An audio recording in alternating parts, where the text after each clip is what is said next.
انہوں نے تیری تکذیب کی ہے. اگر کسی نے مجھ پر اور تجھ پر ایمان رکھ کر کوئی غلطی کی، کوئی گناہ کیا تو میں معاف کر دوں، کوئی بات نہیں، میں معاف کر سکتا ہوں. لیکن میرے پیارے، جو تیرا مجرم ہے، تو میرا محبوب ہے، اور محبوب کے مجرم کو معاف کرنا محب کی شان کا تقاضا نہیں ہوتا. نعرہ تکبیر، نعرہ رسالت. اگر کوئی مسلمان ہو کر کسی خطا کا مرتکب ہو جائے تو وہ رسول کا مجرم نہیں ہے، اس نے رسول کی تکذیب نہیں کی. اور اگر کوئی کافر ہو، مشرک ہو، منافق ہو، تو کافر وہ ہے جس نے حضور کو معاذ اللہ حضور کے سچا ماننے سے انکار کر دیا. منافق وہ ہے جس نے دل میں کفر کو چھپا لیا، اور مشرک وہ ہے کہ جس نے معاذ اللہ حضور کے اعلان توحید میں حضور کو سچا نہیں مانا. یہ تینوں رسول کے مقدم ہے، اور رسول کا مقدم رسول کا مجرم ہے. فرمایا میرے محبوب اگر کوئی بتقاضۂ بشریت مومن ہونے کے باوجود نماز نہ پڑھے میں معاف کر دوں گا، مگر جو تیرا مجرم مقدم ہو اس کو نہیں. رہا یہ کہ حضور نے دعا جنازے کی نماز کیوں پڑھی؟ ارے بھائی اللہ نے منع نہیں فرمایا تھا. بھائی بولو، جو چیز اللہ منع نہ کرے وہ گناہ ہے؟ بولیے بتائیے. شراب حرام ہونے سے پہلے اس کا پینا گناہ تھا؟ نہیں تھا، اگرچہ حضور نے کبھی نہیں پی. لیکن میں بات کہتا ہوں کہ شہدائے احد، جو احد کے غزوے میں شہید ہوئے، اللہ اکبر، وہ شہدائے احد، اے احد کے شہیدوں تمہاری عظمتوں کو سلام ہو. سبحان اللہ. سرکار نے فرمایا انا شہید اللہ اولائے، ارے قیامت کے دن میں ان پر گواہی دوں گا. کس بات کی؟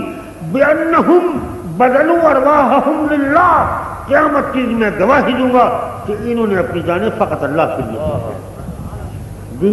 سبحان اللہ، سبحان اللہ. عزیزو اور محترم دوستو، یہ بدر کے، یہ احد کے شہید تھے. جب احد کی جنگ میں یہ جا رہے تھے تو گھروں سے شرابیں پی کر گئے اور احد کی پہاڑی پر جا کر شہید ہو گئے.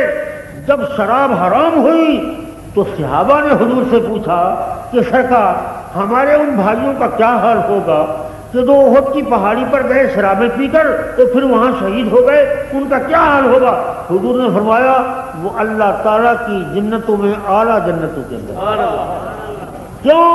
اس لیے کہ جو چیز ناجائز نہیں ہوئی، جس کی حرمت نازل نہیں ہوئی، اس کا کرنا گناہ اگر کوئی سمجھتا ہے تو وہ خبیث خود گناہ گار ہے. تو اللہ نے جنازے کی نماز پڑھنے کی ممانعت فرمائی نہیں تھی، نہیں فرمائی تھی جی، نہیں فرمائی تھی. حضور نے اس بنا پر جنازے کی نماز اس کی پڑھی. اور پڑھی کیوں پڑھی؟ اللہ اکبر.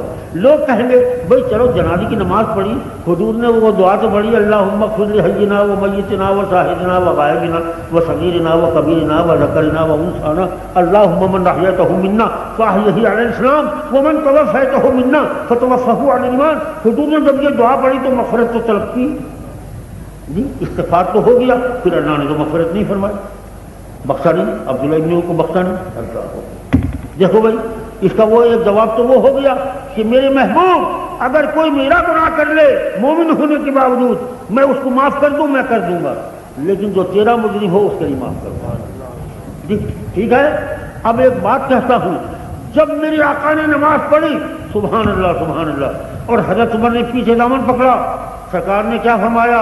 ایک تو وہ بات تھی جو میں پہلے کہہ چکا، اور دوسری بات یہ بھی سن لو، حدیثوں میں ہے جی. حافظ ابن حجر عسقلانی نے، علامہ بدر الدین عینی نے جی، اور شارح بخاری امام قسطلانی نے، کرمانی نے، تمام شارحین و محدثین نے اس حدیث کو نقل کیا، روایت کیا صحیح سندوں کے ساتھ. سرکار نے کیا فرمایا؟ فرمایا اخرنی یا عمر، اے عمر پرے ہٹ جاؤ، پرے ہٹ جاؤ، تم جو مجھے روک رہے ہو اس کے جنازے کی نماز پڑھنے سے پرے ہٹ جاؤ. فرمایا اخرنی یا عمر فإن صلاتي وقميصي لا يغنيه من الله شيئا، لا يغنيه. فرمایا اے عمر پرے ہٹ جاؤ، میری نماز اور میری قمیص یا میرا ریق مبارک جو کچھ بھی میں نے عطا فرمایا، یہ میری نماز اور قمیص کچھ بھی اس کو اللہ سے کسی چیز، اللہ کے عذاب میں سے کسی چیز کو دفع نہ کر سکے گی. اور اس کو نہ میری نماز سے فائدہ پہنچے گا، نہ میری قمیص سے فائدہ پہنچے گا، نہ میری کسی تبرک سے فائدہ پہنچے گا. یہ میں چیزیں اس کو نفع پہنچانے کے لیے تو میں کر نہیں رہا. کیوں کر رہا ہوں؟ آپ کہیں گے پھر اس نے حضور نے کیوں کی؟ کیوں کی؟ جب اسے نفع پہنچانا مقصود نہیں تھا تو یہ خود سرکار نے فرمایا، زبان رسالت تو کر کرو رسول.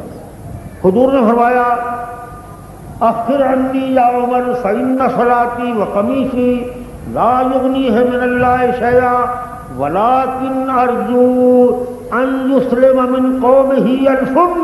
اے عمر، ارے میرا خیال تو یہ ہے کہ جب میں اس کے ساتھ یہ سلوک کروں گا، حسن سلوک، اور اس کی قوم کو معلوم ہے کہ اس نے میرے ساتھ کیا حسن سلوک کیا، ارے اذیتیں پہنچائیں، دکھ پہنچائے، اس کے دکھوں اور تکلیفوں کے بدلے میں جب میں یہ حسن سلوک کروں گا تو اس کی قوم دیکھے گی، تو مجھے امید ہے کہ اس کی قوم کے 1000 آدمی مسلمان ہو جائیں.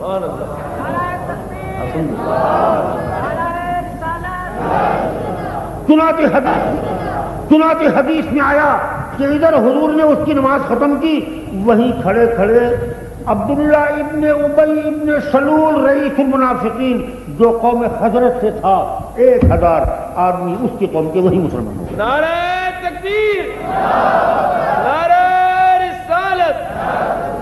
اب بھائی ایک ذوق کی بات ہے، وہ سن لیں. حضور نے آپ یہ سمجھا کہ حضور کے تبرک سے فائدہ نہیں ہوا، حضور کی قمیص پاک سے فائدہ نہیں ہوا، حضور کی نماز سے فائدہ نہیں ہوا. ارے تم کو کیا معلوم ہے؟